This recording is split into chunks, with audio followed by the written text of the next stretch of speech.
Hello everyone, welcome to the Manu Law classes in the session of Daily News Analysis. Today is 20th of March 2025 and I am Naresh Sharma going to discuss with you the current affairs of the day. आज हम दो important news discuss करेंगे। उसमें एक तो बहुत ही important है जो कि ग्लोबल लेवल पर इस समय पर छाई हुई है और वो है नासा का जो एक मिशन था, मिशन फ्रीडम, वो वापस लैंड कर गया अर्थ पर और जो एस्ट्रोनॉट्स स्पेस में गए थे वो वापस आ गए। दूसरी एक न्यूज है, करंट अफेयर है, जो कि एनालिसिस है किसका, अपार आईडी का, जो स्टूडेंट्स के लिए इस समय न्यूज में है। उसमें बहुत सारे इश्यूज हैं, तो इन दो टॉपिक्स को हम डिस्कस करेंगे। So let's start with the first one और ये है आपका पहला न्यूज। वह है कि नासा के astronauts return to earth after 9 months in space. 9 month तक इनको स्पेस में रहना पड़ा और उसके बाद ये वापस आए हैं, जिसमें सुनीता विलियम्स है ना, और बच मोर विलमोर और भी कई सारे ये लोग थे। कौन कौन थे इनके नाम एक बार देख लेते हैं। Butch Wilmore, Sunita Williams, Nick Hague USA के हैं, अलेक्जेंडर गुरबानोव ये रसिया के हैं। चारों के चारों अर्थ पर वापस आ चुके हैं। इनका मिशन 286 डेज तक जो है वहां पर चलता रहा।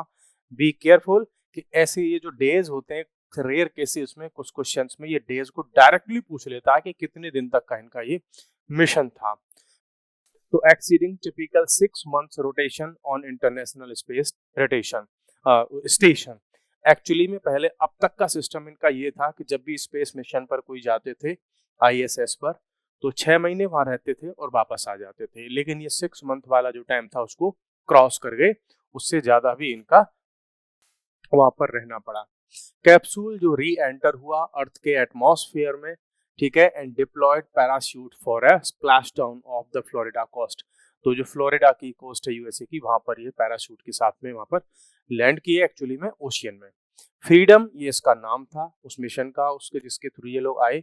और जब वो space station, international space station से अर्थ के एटमॉस्फेयर में आए, तो इनका जो कैप्सूल था जिसमें आए, स्पेस कैप्सूल, उसका टेम्परेचर 2000 डिग्री सेल्सियस तक पहुंच गया था। तो कितना हैवी टेम्परेचर हो गया और कितना हैवी उसको डिजाइन किया गया होगा कि अर्थ के एटमॉस्फेयर में आने के बाद उसमें आग नहीं लगी। ठीक है, बाकी बहुत सारे जो सपोर्ट सिस्टम था उसको रखा गया, उन्होंने थम्स अप किया, है ना। लार्ज रिकवरी वेसल वगैरह रखे गए थे पहले से ही, क्योंकि इनको ओशियन में लैंड किए थे। ये ओशियन में जो है इन्होंने स्प्लैश ऑफ किया था और चारों तरफ बहुत सारी वोट्स थी कि अगर वो डूबेंगे, कहीं इधर उधर गिरेंगे, तो वोट से तुरंत जो रिकवरी एजेंट थे वो सब के सब उनको तुरंत ही कैच कर लेंगे। वो भी पहुंच गए। उसके बाद बिकॉज इनको स्पेस में काफी टाइम रहना पड़ा है, तो बॉडी है, बहुत सारा चेंजेस उसमें आते हैं, ब्रेन में, फंक्शन में, माइंड में, सब में बहुत सारे चेंज आते हैं। तो इसके लिए जो है पोस्ट रिटर्न अरेंजमेंट बहुत सारे किए गए हैं। हेलीकॉप्टर से इनको घर ले जाया जाएगा, फिजिकल रिहैबिलिटेशन इनका स्टार्ट होगा, डॉक्टर्स की निगरानी में, अटेंशन में सब कुछ प्रिपेयर किया जाएगा कि वो कैसे डॉक्टर्स के साथ मिल करके उनकी हेल्थ वगैरह को बहुत अच्छे से रिकवर कर पाए। एस्ट्रोनॉट्स ये इनको लगभग 17 आवर्स लग गए वहां से स्पेस स्टेशन से अर्थ तक आने में। और mission originally intended to test Boeing Starliner, ये एक मिशन था इनका, ठीक है। इसको टेस्ट करने के लिए गए थे ये on it's first crude flight. Means जब ये स्पेस स्टेशन की तरफ गए थे तो इसको टेस्ट करने के लिए इस स्पेस मिशन को लेकर के गए थे। लेकिन स्पेस क्राफ्ट जो इनका है इसमें प्रॉब्लम्स आ गई, वो रिपेयर नहीं हुई, तो वापस ये नहीं आ सकते थे, इसीलिए इनको इतने ज्यादा टाइम तक वहां पर रहना पड़ गया। तो ये मान करके चलिए आप कि लाइफ में कभी भी कुछ भी पॉसिबल हो सकता है। और मींस इनको अंतरिक्ष में, स्पेस में रहना पड़ गया कई महीनों तक। क्यों? क्योंकि उस शिप, सॉरी, जो स्पेस शिप था इनका, स्टार लाइनर जो बोइंग था, उसको रिपेयर नहीं कर पाए कि वो वापस इनको अर्थ पे लेकर के आ पाए। इतने टाइम तक वहां पर रिपेयरिंग और वो सब चलता रहा, तब जा करके ये वापस यहाँ पर आए हैं। अब तक का ये 286 का डे का is the 6th longest single mission इनका बन चुका है। इससे पहले जो फ्रैंक रूबियो थे वो 371 जो डेज तक रहे थे 2023 में।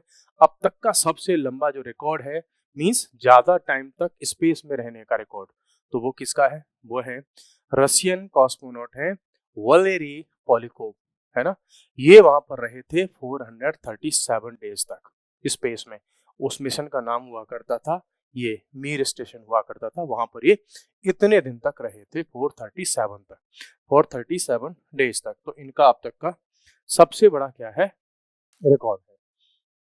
नेक्स्ट हमारे पास में एक न्यूज है, ये द हिंदू का आर्टिकल है, काफी इंपॉर्टेंट है। ये है अपार आईडी ओवरव्यू एंड एनालिसिस, हम इसका करेंगे। ये अपार आईडी है क्या? अपार आईडी है, फुल फॉर्म है इसकी automated permanent academic account registry. ये इसकी क्या है? फुल फॉर्म है, ठीक है। मींस जैसे आधार कार्ड एवरी इंडिविजुअल की एक आइडेंटिटी बन चुका है, वैसे ही स्टूडेंट के लिए एक यूनिक आईडी तैयार की जा रही है और 12 डिजिट की ये आईडी है। मींस जो भी स्टूडेंट होगा उस स्टूडेंट का सारा रिकॉर्ड उस एक आईडी पर अटैच होगा, उसको डिजी लॉकर से कनेक्ट कर दिया गया है। मींस आपने अगर एक स्कूल से दूसरे स्कूल में आप ट्रांसफर हो रहे हैं, वो सारी डिटेल होंगी।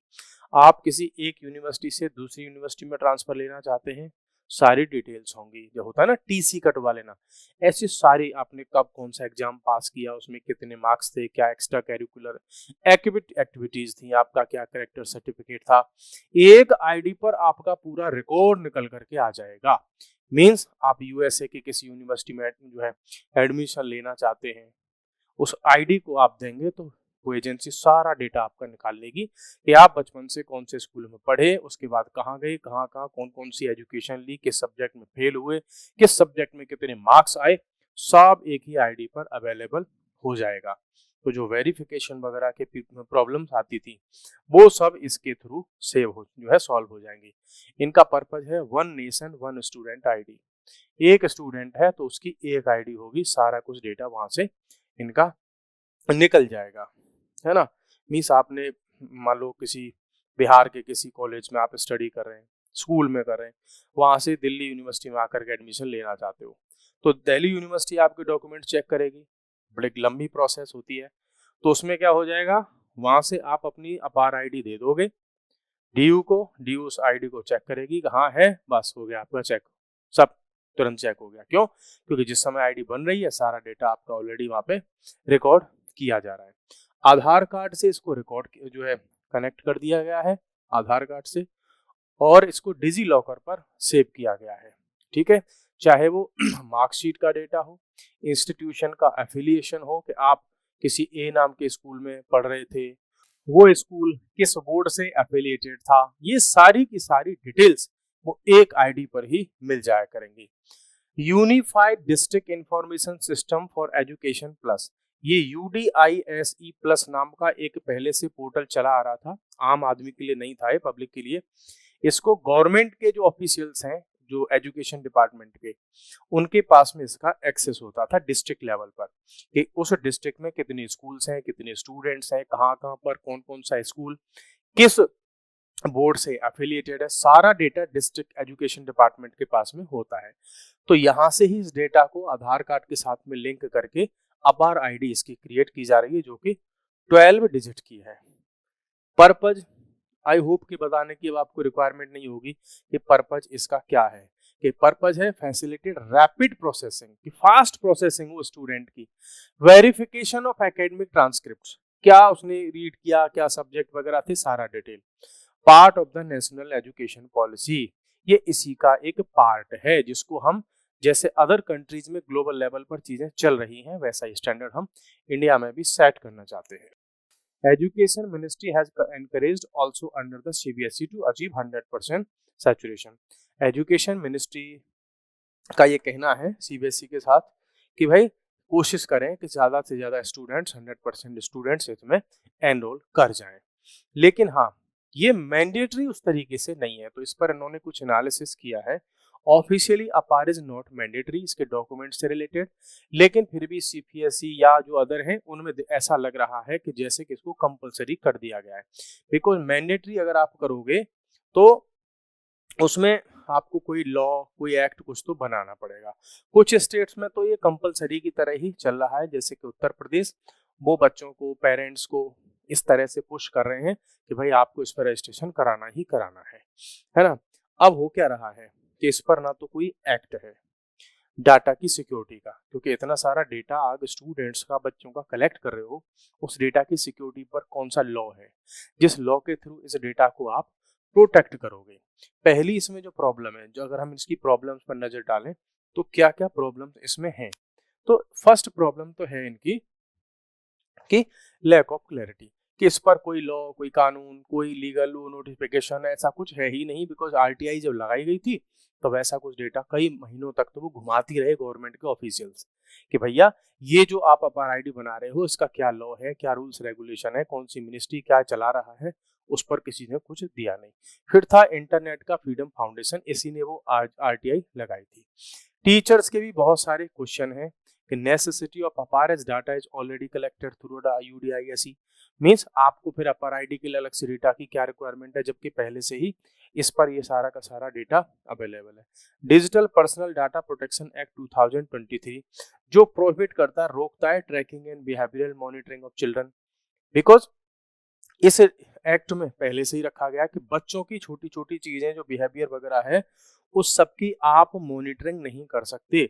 और अगर इस डेटा में अपार आईडी में आप उसके बिहेवियर से रिलेटेड कोई चीजें टीचर एंटर कर रहे हैं कि बच्चा का व्यवहार ऐसा है, ये एग्रेसिव है कि शांत है कि साइकोलॉजिकल प्रॉब्लम्स हैं, बचपन से उस पर टैग लग जाएगा कि बच्चा तो बचपन से ही खराब है।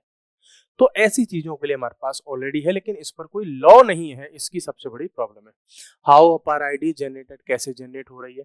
तो टीचर और स्कूल्स इस पर सारा का सारा काम करते हैं, पेरेंट्स से कोई फॉर्म वगैरह भरवाते हैं, उससे एक डिक्लेरेशन लेते हैं कि हमें हमारे बच्चों का डेटा अगर आप ले रहे हो हमें कोई ऑब्जेक्शन नहीं है। जबकि असल में बात यह है कि ना तो टीचर्स को पूरी पॉलिसी पता, ना ही इस बच्चों को पता, ना ही बच्चों के पेरेंट्स को पता, क्योंकि इस पॉलिसी पर बहुत ज़्यादा क्लैरिफिकेशन है ही नहीं। स्कूल्स ऑलरेडी वेरीफाई करते हैं उसके डेटा को, एनी डेटा मिसमैच। अब कई बार ऐसा भी हो रहा है कि अपार आईडी जो है उस पर स्टूडेंट का नेम या डेट ऑफ बर्थ कुछ दिख रहा है और ओरिजिनली उसका कुछ है। तो अब स्टूडेंट्स के लिए, पेरेंट्स के लिए एक नई समस्या हो जाएगी कि आप किसको वैलिड मानोगे, क्योंकि जिस स्कूल ने आपकी आईडी वगैरह को सबको फिल किया था, आप अगर उसमें कुछ एडिट करवाना चाहते कहाँ भटकेंगे। बच्चा तो सपोज कर तो जो है वो 10th में एजुकेशन ले रहा था केरला में, पापा का ट्रांसफर हो गया अब उसका मणिपुर में, आप उसको कहाँ से एडिट करवाओगे, चेंज करवाओगे। So such kind of problems are being faced by the students and the parents also, including the teachers and school administration. Opting out of APAR, भाई अगर कोई इसमें नहीं, मैंडेटरी नहीं है और कोई इसे बाहर आना चाहता है कि भाई हम नहीं इसमें देना चाहते, तो उस पर क्या है, कोई ऐसे प्रॉपर रूल्स वगैरह आने चाहिए। हालांकि parents can opt out by writing, अब उसके लिए उनको स्कूल को मैसेज लिखना पड़ता है, एप्लीकेशन लिखना पड़ता है, कोई लॉ नहीं कुछ नहीं, अंधेरे में चीजें चल रही हैं। कहने का मतलब यहाँ पर ये है, despite its voluntary nature some reasons Uttar Pradesh pressure schools to ensure APAAR generation. कहीं भी कोई लॉ वगैरह बनाया नहीं है, लेकिन स्कूल्स, आपको पता होगा बहुत सारे प्राइवेट स्कूल्स हैं जो पेरेंट्स और टीचर का टॉर्चर करते हैं एक तरह से, कभी फीस के नाम पर, कभी यूनिफॉर्म के नाम पर, कभी बार बार बुक्स को चेंज करा के महंगी महंगी बुक्स को रिकमेंड करके। तो वैसा ही कुछ इस अपार आईडी के साथ में भी देखने को मिल रहा है। So guys, this was for today and we will meet again in another session. तो तब तक के लिए bye bye, take care, thank you very much.